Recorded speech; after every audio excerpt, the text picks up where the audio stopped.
Shalom, salam sejahtera untuk kita semua umat-umat Tuhan yang terkasih yang sedang menyaksikan daripada pembelajaran sekolah sahabat kita pada malam hari ini, Selasa 1 September 2020. Kali ini kita akan sama-sama belajar firman Tuhan melalui ringkasan pelajaran sekolah sahabat setiap harinya.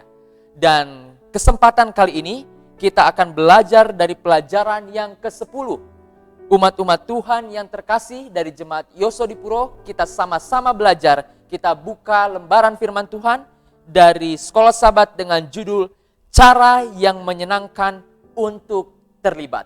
Sementara pada hari ini kita akan belajar diorganisasikan untuk melayani. Ayatnya diambil dari 1 Korintus 12 ayat yang ke-12 sampai yang ke-25. Umat Tuhan boleh membacanya kembali di rumah masing-masing tentang perikop ayat ini. Namun sebelum daripada kita masuk untuk belajar bersama-sama pelajaran yang menarik ini, marilah kita sama-sama undang kehadiran Roh Kudus. Kita sama-sama tunduk kepala, kita berdoa. Maha besar Tuhan Allah Bapa kami yang bertahta di dalam kerajaan surga yang mulia. Pada saat ini ya Tuhan, kami rindu untuk mendengar pekabaran firman Tuhan. Oleh sebab itu, urapi kami dengan tuntunan Roh Kudus-Mu, agar kami boleh mengerti pekabaran firman Tuhan, pelajaran sekolah sahabat yang begitu indah yang akan kami pelajari. Terima kasih Tuhan, terpujilah nama-Mu. Di dalam nama Tuhan Yesus kami berdoa. Amin. Saudara-saudari umat Tuhan, berbicara mengenai keterlibatan, ada sebuah contoh. Yang pertama, apabila kita pergi berolahraga bersama dengan kelompok atau teman dan rekan kita sekalian, tentunya kita akan merasa lebih termotivasi untuk mengikuti olahraga tersebut dibandingkan apabila kita berolahraga dengan seorang diri. Yang kedua, Tuhan juga punya maksud yang sama, bahwa kita diciptakan untuk sebuah tujuan, yaitu persekutuan. Di seluruh Alkitab, apabila kita melihat pelajaran firman Tuhan yang sudah diulas dari hari-hari yang kemarin, maka kita akan melihat bahwa kelompok kecil itu adalah metode yang Allah buat. Di antaranya untuk memperkuat iman kita, lalu untuk memberikan kita pengetahuan akan firman Tuhan, memperdalam daripada kehidupan kita akan doa, dan juga memperlengkapi kita untuk bersaksi. Sementara jikalau kita kembali kepada pelajaran yang hari Selasa, di sana dikatakan diorganisasikan untuk melayani. Kelompok kecil adalah ide Allah yang mula-mula. Bagaimana kita bisa melihat konsep penciptaan, bahkan sampai nanti konsep penebusan, oknum kealahan turut bekerja di dalamnya. Ada sebuah kelompok kecil. Lalu berikutnya bangsa Israel sendiri pun mereka terdiri dari kelompok-kelompok kecil.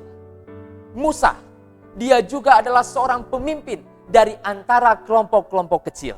Berikutnya, Yesus Kristus, dia juga memimpin daripada kelompok kecil, yaitu diantaranya murid-muridnya. Siapa lagi?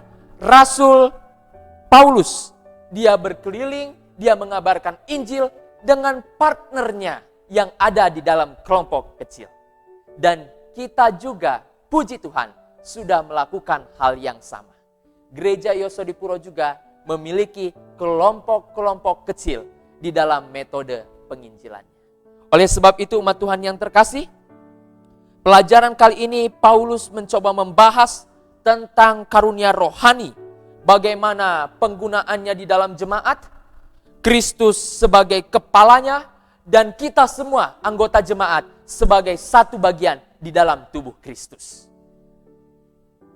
Berbicara tentang tubuh, jikalau kita melihat bagian tubuh kita, terdiri daripada banyak organ-organ. Ada yang kecil, ada yang besar, ada organ yang tampak terlihat dari luar, ada juga organ yang tidak tampak terlihat atau ada di dalam. Begitupun ada juga organ yang dianggap penting atau sama sekali bisa jadi kita tidak anggap penting sama sekali di dalam kehidupan kita. Tetapi yang jelas adalah bahwa satu bagian dengan bagian yang lain memiliki sebuah keterikatan khusus. Yang satu dengan yang lain sama-sama mendukung di dalam fungsinya. Oleh sebab itu, sama juga dengan karunia rohani di dalam jemaat. Bahwa kita tidak bisa mengandalkan satu karunia khusus dari tiap-tiap orang. Tetapi kita harus memadukan itu di dalam pekerjaan Tuhan.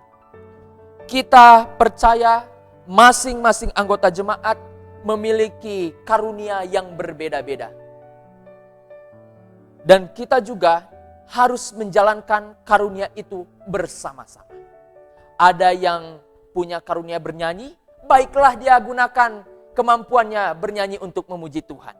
Ada yang memiliki kemampuan untuk berdoa, ada untuk bersaksi, ada untuk mengajar pekabaran firman Tuhan.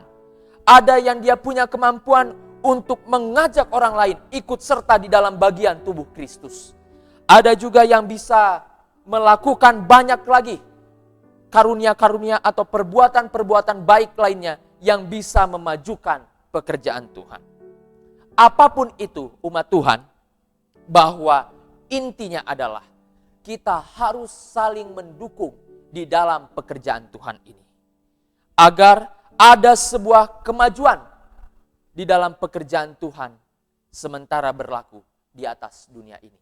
Inilah yang menjadi pengharapan kita, agar tiap-tiap anggota dengan karunia dan kemampuannya yang berbeda-beda bisa dipadukan menjadi satu bagian tubuh Kristus, sementara Yesus Kristus menjadi kepalanya dan kita semua bergerak menjadi satu acuan atau satu kepaduan untuk daripada kemajuan pekerjaan Tuhan di atas muka bumi ini.